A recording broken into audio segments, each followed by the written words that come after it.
We're now going to widen the lens beyond Europe to look at the global picture a little bit.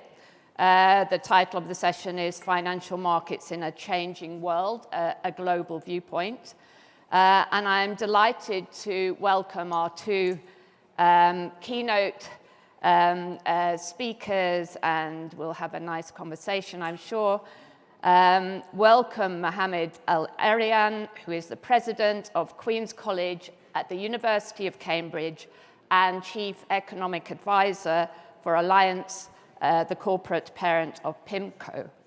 And for the business perspective, I'm delighted to welcome Orestis Tsakalotos, Executive Chairman and Founder of Qualco Group. Please join me, gentlemen, on the stage, and we'll get the session going.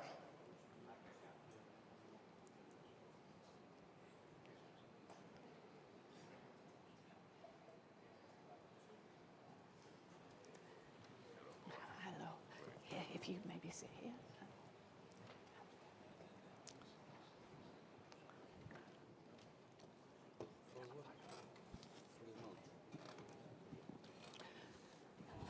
Okay, well, I think we can start with some short opening remarks, and I'm sure you want to give your perspective. So first of all, turning to you, Mohamed,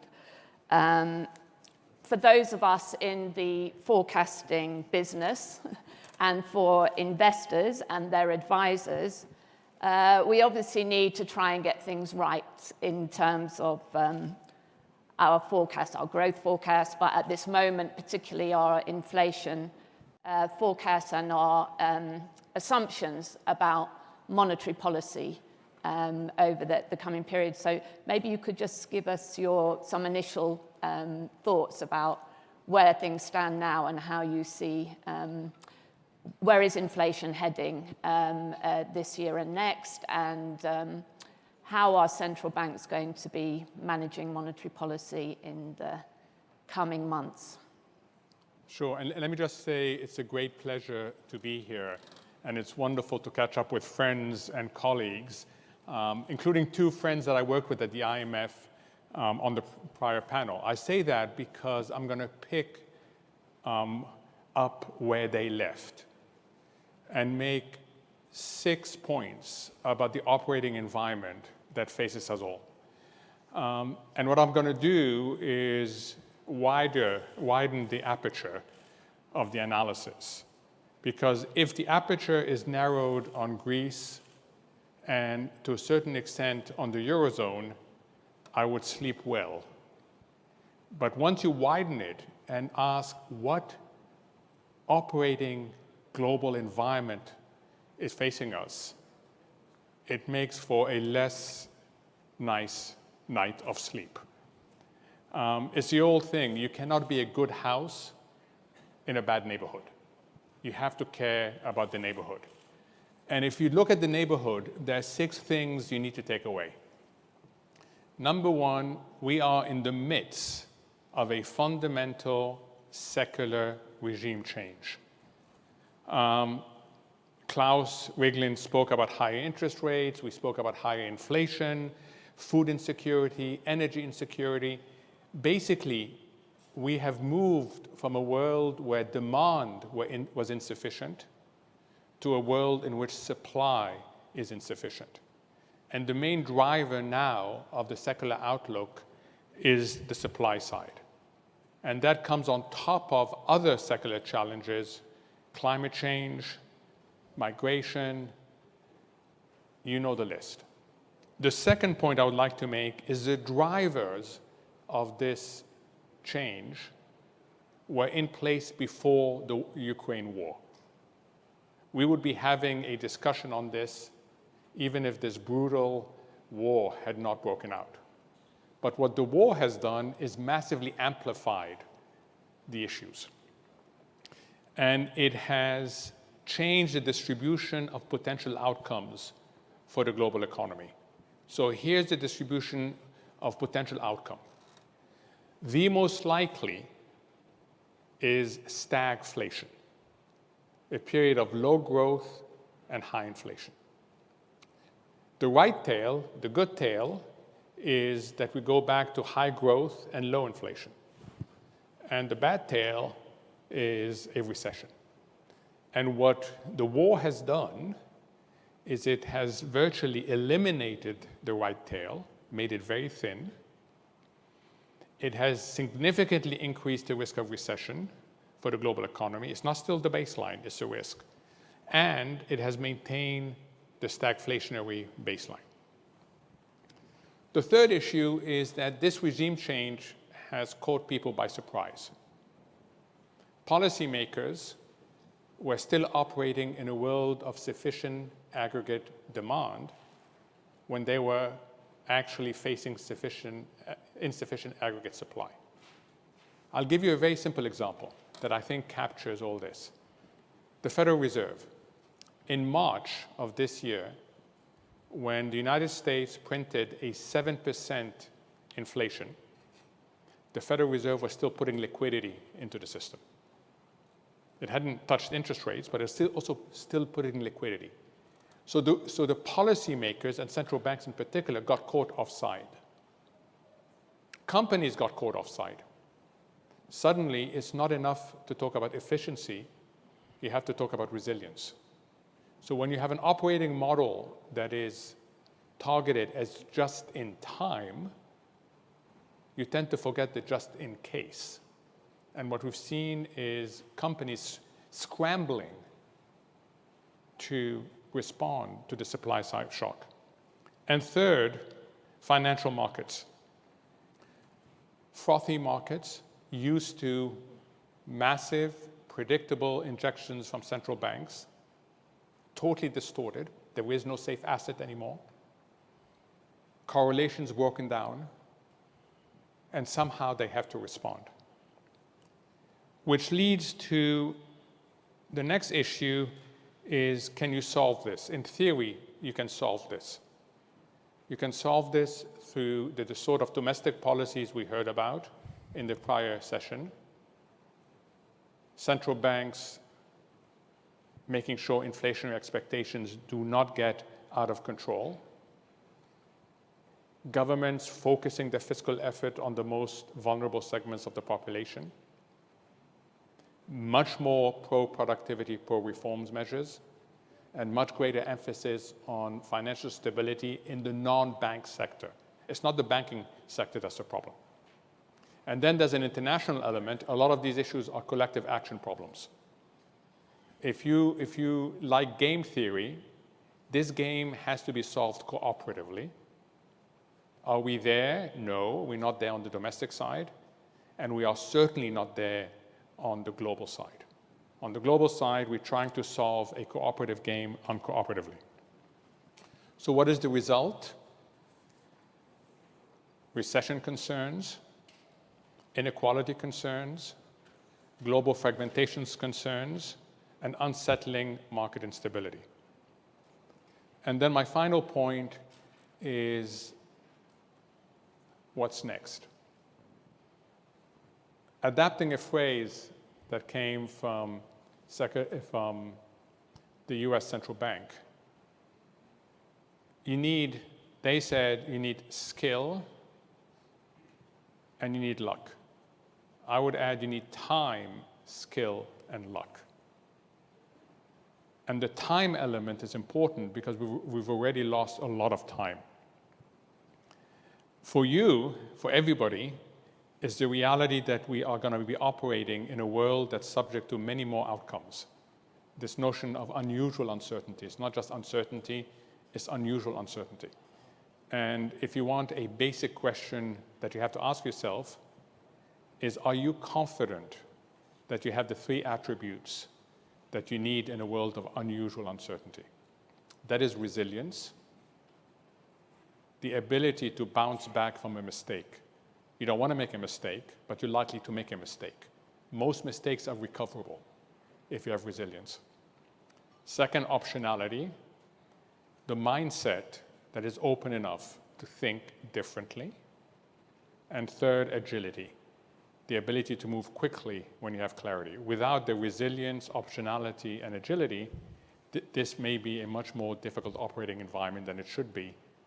Thank you.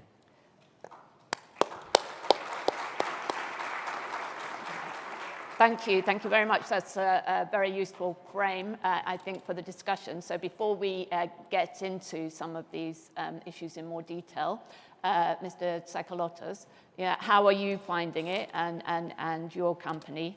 We discussed this a little bit yesterday, operating in a high inflation, very volatile financial environment with an outlook of slowing growth. Thank you very much for inviting me in this wonderful conference. It's truly amazing, and thank you also for inviting me to this panel. Great to be here. Well, in Greece, in the past 10, 15 years, what could go wrong has gone wrong. So Greece has been a good laboratory to test things and live under uncertainty and have to become resilient, otherwise you couldn't live. But this is still just a good excuse for, let's say, moving forward. There are some more fundamental things that have to be taken care of in order for someone to be proactive and, let's say, feel or at least wish that can solve some of the current problems. It's obviously that geopolitical tensions will remain elevated. It's obvious that Europe will need to come closer to address countries together and their needs. Inflation will definitely remain higher. The value of money will be reevaluated. We'll see serious shifts in investment and growth projects, to investment projects that can be totally recalibrated and produce EBITDAs.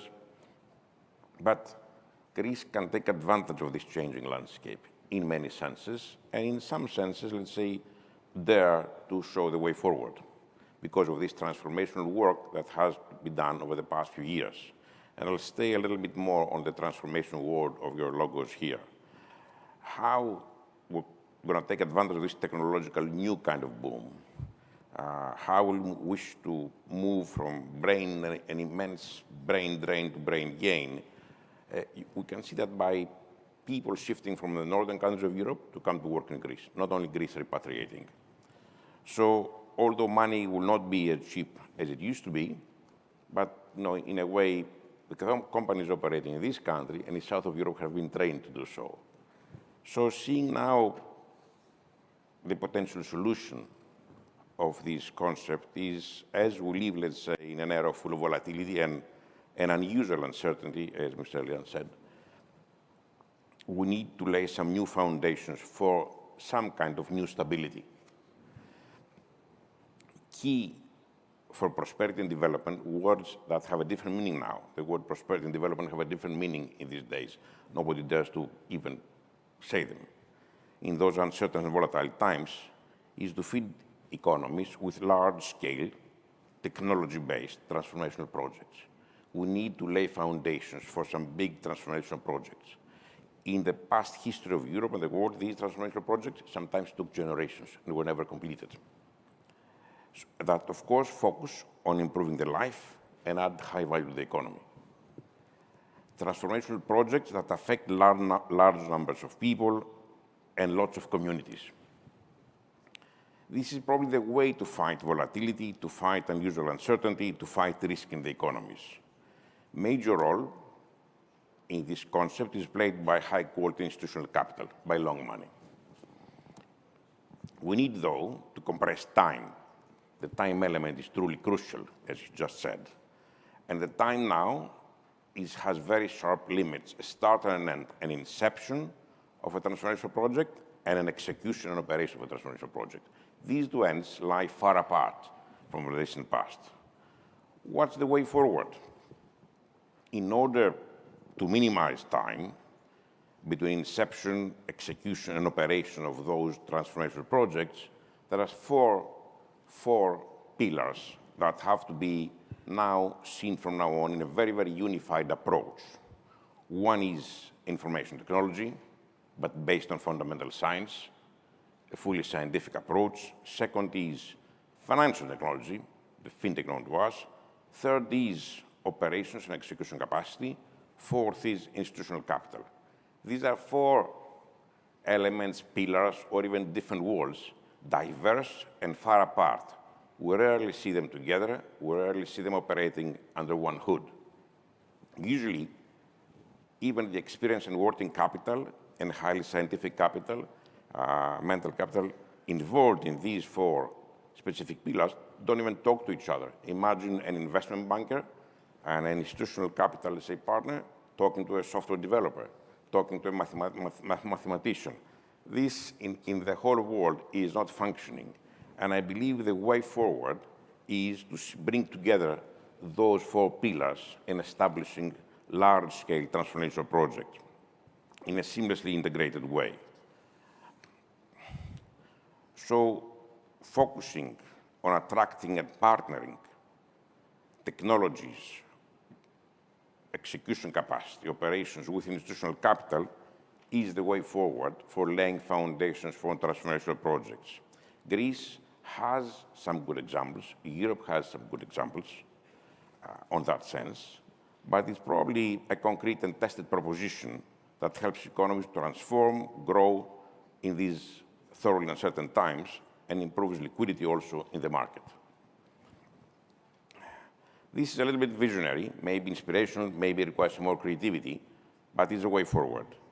People need to see innovative public-private partnerships forming and executing projects that transform their life and see smart utilization of high-quality institutional capital. We've seen some examples. We've seen sort of complicated securitization transactions happening in Greece, winning first prizes on a European level. Nobody could even dare to think of it a few years ago. We've seen also Greece surviving, show some resilience and surviving financial crisis, consecutive COVID crisis, and now fighting the energy crisis. But also socially extremely sensitive state receivables play a very important role in Greece, because handling them in a socially efficient and sensitive way is actually the foundation for upgrading Greece's investment-grade rating. And again, using extremely complicated tech-based transformational works that has all these four elements unified together. Of course, in the end, all comes down to people. There is plenty of scientific research about it. There is plenty of HR work, but companies have to work in a very simple way, as a small Greek village or a small family. So the companies are families from now on. A family always takes care of the children. So there is a different way of thinking about people, a different way of how they work, how they live, what's their quality of life. And if this is taken care of, then we can see these four pillars truly transforming and setting up new limits in the way to lay foundations for economic growth in these, though very, very uncertain times with almost zero resilience up till now. Thank you very much. Thank you. Thank you very much indeed. Well, we like visionary at The Economist, so it's good to hear that. And maybe first, before I pick up on some of the points, Mohamed, that you made in your introductory remarks, any response to this visionary perspective? None other to say I totally agree. And what I liked is how quickly you pivoted into how do you maximize the time element. And the one thing I take away from this, which is really important, is this notion of living in the in-between. We come from a world where specialization was emphasized. And as you exactly just stressed, this is a world where interdisciplinary and multidisciplinary is going to be really, really, really important. And so thank you for stressing that. Okay, thanks. So, so I wanted to pick up on some of the points from your introduction. Let's start with monetary policy, and I will open to the floor as well for questions. So you've been actually quite critical of the Fed in your writings in recent times. First of all, for persisting through 2021 with the line that accelerating inflation was a transitory phenomenon, and then for lagging the markets and doing too little too late. You've been less critical of the Bank of England or the ECB, so how come? Because maybe you could make the same case that everybody's been behind the curve, including many economists too, in this regard. So has there been a particular failure of communication in the US with the Fed, or what is it that's caused you to be so critical of the way they've managed the problem so far? So first, I have been critical of the Fed. I have been unusually critical of the Fed. I have great respect for central banks. I grew up in a world of central banks. I think central banks have a huge privilege, which is their political independence, their operational political independence, and with that privilege comes huge responsibility of being the honest advisor, the technocrat in a system that can be dominated by politics. And for me, it has been watching a movie, a film, of probably one of the biggest policy mistakes that a central bank has made. It started, as you said, with the mischaracterization of inflation a year and a half ago as transitory, and then stubbornness, absolutely holding on to that characterization until the very last day of November, when the evidence clearly showed that you needed an open mind, that you needed to ask yourself, what if it's not transitory? And the companies were very clear. You go back to the earning calls a year ago, companies were very clear that they did not think that this inflation was transitory. So that was part one of the policy mistake. When finally we got the acknowledgement on the last day of November that inflation wasn't transitory, retiring the word from the vocabulary, there was no meaningful policy action. And that's why I stress that even in March, the Fed was still injecting liquidity into the system. And now we have the third element of the policy mistake, which is committing unconditionally to inflation at a time when the mistake has already created damage in the real economy. So when I look at that, I worry about not just what it means for the Fed's credibility and therefore its policy effectiveness, but what does it mean for the rest of the world? And the Fed is the most powerful central bank in the world, much more powerful than the ECB and certainly much more powerful than Bank of England. So when it falls behind like this, massive consequences for the rest of the world. Not just in terms of financial conditions, but in terms of what it does to exchange rates. Yes, I've been more harsh on the Fed than the ECB and the Bank of England. The US had better initial conditions. Even before the war, the US had an overheating economy. The Eurozone and the UK did not have an overheating economy. As you heard from Klaus Regling, the US was less impacted by the war. In fact, from a terms of trade perspective, it was positive for the US. It was hugely negative, as you heard, for Europe and for the United Kingdom.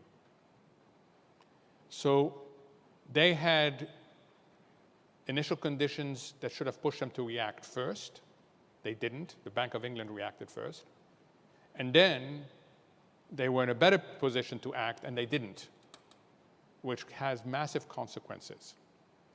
It has created little fires everywhere in the global economy, and countries are having now much more difficult policy challenges because of this mistake by the Federal Reserve. And then finally, it hasn't done two things that the ECB and the Bank of England have done. The ECB has been honest. It has come out with a working paper explaining why its inflation forecasts were wrong, and what has it learned from this major forecasting error? We are yet to hear anything from the Federal Reserve on this. They haven't explained to us why inflation forecasts have been so wrong for so long. And because of that, you'll notice that the very first thing that happened when they issued their update projections is that they were taken apart by the community, not only by economists and the media, but also by former Fed officials that called them fanciful, dreamy. And then the second thing, unlike the Bank of England, that has been very honest, it's not easy for a central banker to get up and say, we're heading towards 11% inflation. It's not easy for a central banker to say, be careful of wage increases. And yet, there's been openness and frankness that you expect from a technocrat. That has not been forthcoming from the Fed. So yes, I've been more critical, but I think for understandable reasons. Thank you. I'm going to come to you in a minute to get your thoughts on this as well. But do you think that there's now a danger of another policy mistake, a mistake in terms of the Fed now overreacting and actually bringing about a recession and then having to react again to that? So if you like, a return to the sort of stop-go policies that we saw in the 1970s and 1980s when central bank policy essentially lost credibility completely. Yes, I don't want to refer to competing publications, but a week ago I wrote an op-ed in the FT saying that the biggest risk we have now of stop-go. And what has happened, simply put, is if you think the Fed has been driving too fast on the motorway that all of us are on with the Fed. It could have eased its foot off the accelerator last year. It didn't. Now it is going to slam on the brakes. And when you slam on the brakes, the risk of creating a pileup in the global economy is very high. My concern is that they will slam on the brakes, they'll cause the first pileup, then they will lose sight of the inflation issue. They will allow inflation to become more entrenched because they're going to now be completely whipsawed to the growth issue. And then later in the year, when we realize inflation is sticky, we go back this way, and you get the inconsistent policy response that was a major characteristic of the 1970s. Yeah, I worry about that. I really do worry about that. That's undue damage to economic growth around the world, and it is an undue burden on the most vulnerable segments of the population that have the greatest difficulty in dealing with this environment. Mm-hmm. But you're not so worried about the ECB perhaps making a similar mistake if we're going to assume that, this is our assumption, that the ECB will raise rates 3 times now this year and will front load the increases because the focus is on inflation much more than on the dangers of a growth slowdown. And we are heading to a growth slowdown, and 2023 is looking much worse than 2022 because we had this strong carry-over effect into the first quarter from the pandemic rebound. So even if we have technical recessions in a couple of countries in Europe, we're still overall in terms of annual growth, we're going to have positive growth. But where is the momentum coming into next year? So do you think this is a particular problem for the US, or do you think there's also danger here for the ECB and Europe? So there is an imported danger from that, and you need only look at exchange rates to understand that. The euro is almost at parity against the dollar. The dollar DXY index is at 107, the highest it's been for 20 years. And what you're getting is basically the message that the US is forcing a policy agenda on the rest of the world, because if you don't respond, you will import more inflation. The most significant central bank event that happened in the last month was not the Fed, was not the ECB, it was the Swiss National Bank. The Swiss National Bank have spent most of my career fighting too strong a currency. The Swiss National Bank hiked and surprised everybody by increasing interest rates by 50 basis points because it is no longer fighting a too strong currency, it is fighting a too weak currency. And its inflation rate is 3.2%. It's not 8.6% for the Eurozone. Right? So yeah, I do worry that the ECB may end up overreacting, but understandably, if it does, and I'm not sure it will, but if it does make that mistake, it will have a significant imported component. Okay, thank you. And so, Mr. Tsakalotos, how do you see things from where you are in Greece and a more European perspective? Yeah, when you see some sort of inflationary clouds high up there and projections are pretty grim, it's probably the best time or forcing an excuse to start thinking of transformational work and lay foundations. It's probably a better time when things go worse to do that than in good times. Because transformational projects have big costs, have to be treated socially extremely sensitive, have to be sort of inspirational and creative, and also have to have a long-term view. So I think it's, in a way, I give a positive view on how to move from inception, let's say, into creating those sort of infrastructure. And also, I believe the time is right now. Of course, bringing diverse and industry sectors together is not easy, because it all comes down to human experience capital on this whole thing. But we've seen some examples of these projects. For example, the turnaround of the Greek electricity corporation was done in the worst ever times 5 years ago. At least now, he is on sound sort of a position to try to challenge and face this huge energy crisis. So I think sometimes transformation work cannot be done unless things are green. So we have to take advantage, even in those sort of green periods or clouds of inflation, to set foundations. Thank you. There's a few more things to pick up on, yes, but I want to give the opportunity to the audience to ask some questions, and there's a few hands. So I'm going to take, Daniel first of all, and there's a gentleman over there, if we can bring Mike. So Daniel Franklin, my Yes, Daniel Franklin. Fascinating conversation, thank you. I wanted to ask Mohamed El-Erian really two questions about the Fed. One is, how do you explain these series of errors? What led the Fed to make these mistakes? Was it just faulty analysis, or are there political pressures on the Fed that lead it to be in a particular groove?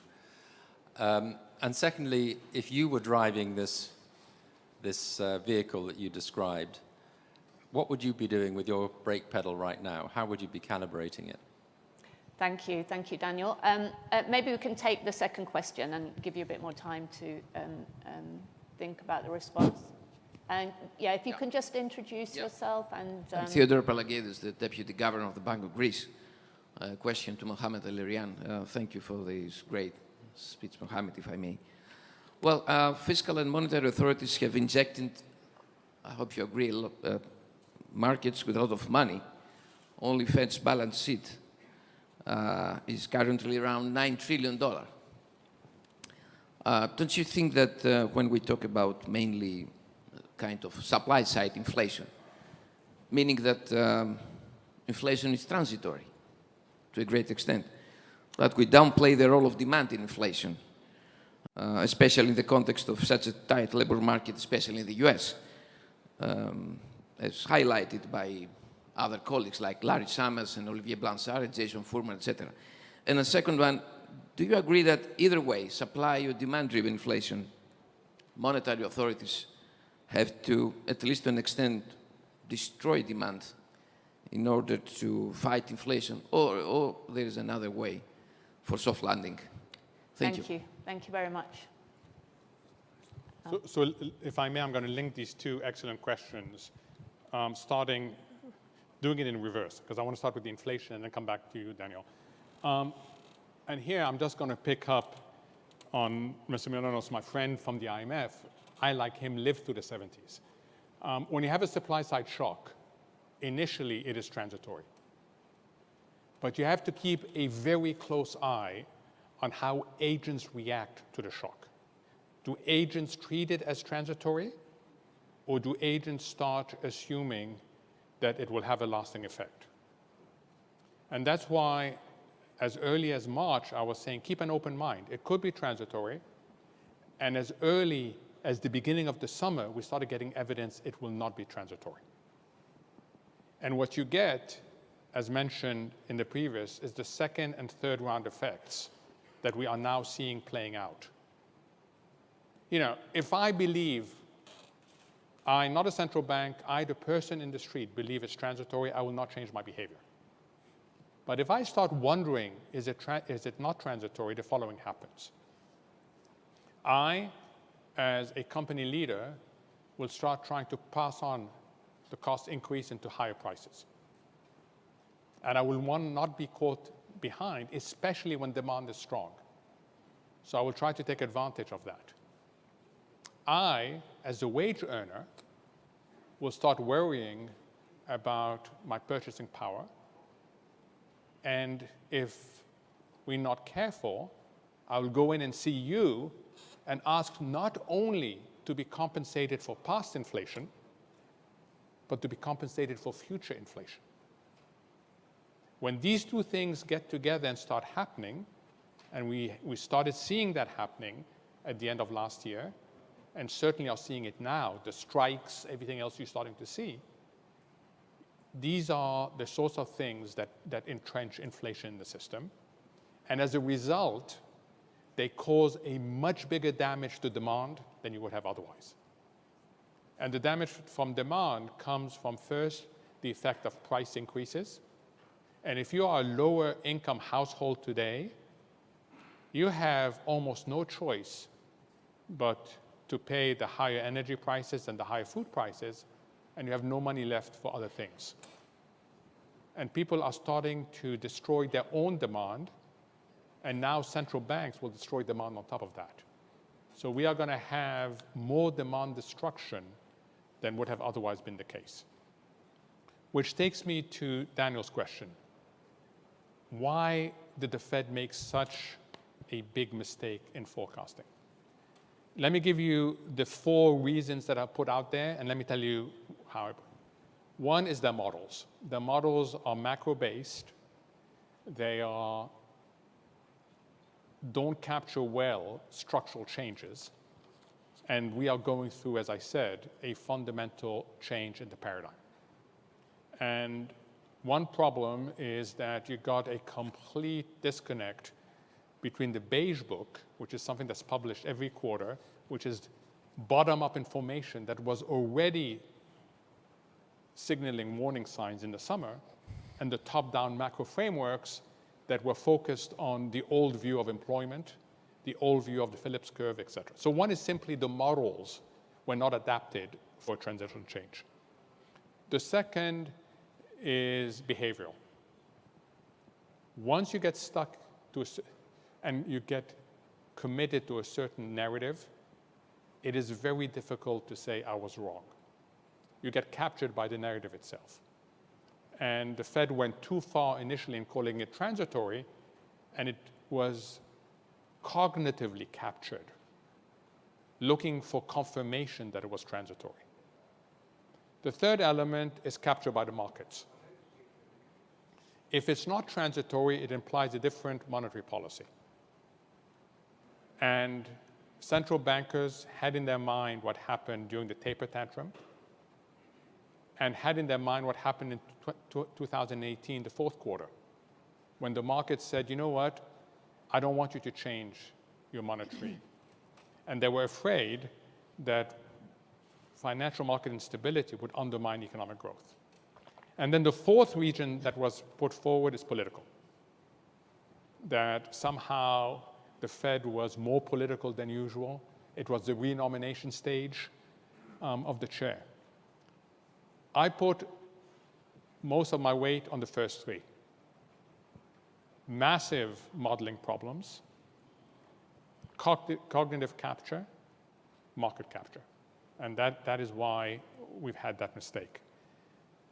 If I was driving the car, first of all, I wouldn't like to take over the car at this stage, because I think I think all this was avoidable.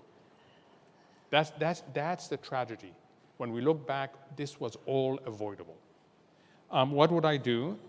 Well, first and foremost, I would coordinate much more with the fiscal agency, because without pro-growth reforms there, without targeting measures at the poorest segments of the population, my policy challenge will be much bigger. The second thing, I would stress much more financial stability, and I would look at the non-banks. I think that the non-banks are where the potential market accident is. And third, I would be very committed to getting inflation out of the system. Because if it gets entrenched, we are going to have even bigger losses in income and bigger worsening of inequality. And that's something that we can ill afford. Thank you very much. Maybe one final question. We've got a time for to put one final question to both of you. Understandably, our focus is very much on the now and what is happening now and what we expect to happen. And obviously, we are at this major turning point in monetary policy. But I just thought maybe it's worth saying that maybe we shouldn't forget about this unprecedented era that we've lived through of easy money and extraordinary low interest rate environment, and just wanted maybe to reflect on the consequences of that, and did it last too long? Should it have ended earlier? What damage has been done? You said in your opening remarks that the war and all the pandemic has just amplified a lot of the existing problems. And Klaus Regling earlier was talking about actually the big problem of slow growth, that many economies in Europe have been living with for a long time.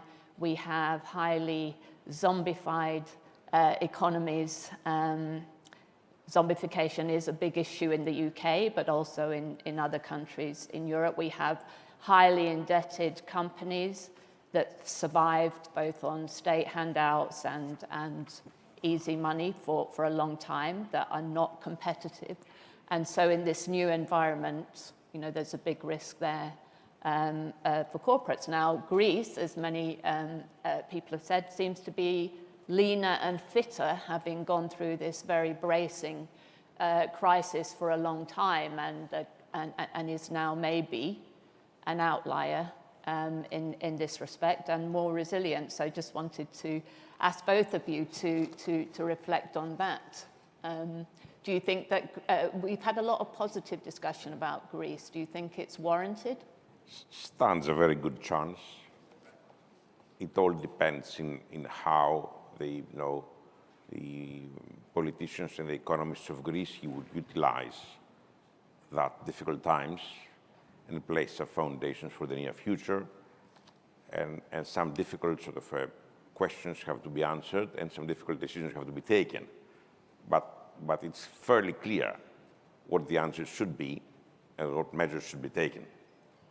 So I am positive about Greece in the next few years, seeing back what happened, also learn the lessons. 2008, we thought Greece won't be touched by what was going to happen. Then 2 years later, havoc broke loose. So I think Greece is in a quite strategic position. We'll see shifts of disrupted supply chain moving towards Europe and Greece. We'll see shifts of high quality, experienced capital and mental capital and academic capital moving to be living in sort of the climate of Greece and working from here. So I think there'll be an amassed resources in Greece that if those measures are taken for the country's economy, we'll see certain innovative ways of repairing an economy. Thank you. It's a good laboratory. Thank you. Mohamed. So I'm going to take your analogy a little bit further. I love this. You know, you said, and I wrote this down, everything that could go wrong has gone wrong in Greece. I think of it as Greece had a near fatal heart attack. You know, July 2012, everything was flashing more than yellow. It was flashing red, and had it not had a shock treatment with a doctor that is committed to do whatever it takes, it would have been fatal. Now, the advantage of having a heart attack that you survive is you change your behavior. And Greece has changed its behavior in a very fundamental manner. The rest of us who did not face that moment were hooked on high cholesterol food. We got hooked, we remained hooked on the finance economy. You know, if you look at the last 20 years, and the Economist should do that, up from about 2004 to 2008, a massive love affair with private money. Finance. We thought finance was the next stage of capitalism. You go through agriculture, industry, manufacturing, services, and if you're really good, you get to finance. Everybody wanted to be the financial center. If you weren't big enough, you borrowed someone else's financial center. Dubai, Iceland, Switzerland. Then we had the big shock in 2008 that finance actually is not a standalone sector. It serves the real economy, and if it disconnects. But at that point, instead of going back to what fundamentally drives economic growth, inclusive economic growth, we fell in love with central bank financing. We saw a balance sheet go from, the Fed balance sheet go from 2 trillion to 9 trillion. This is high cholesterol food, just like private finance was high cholesterol food.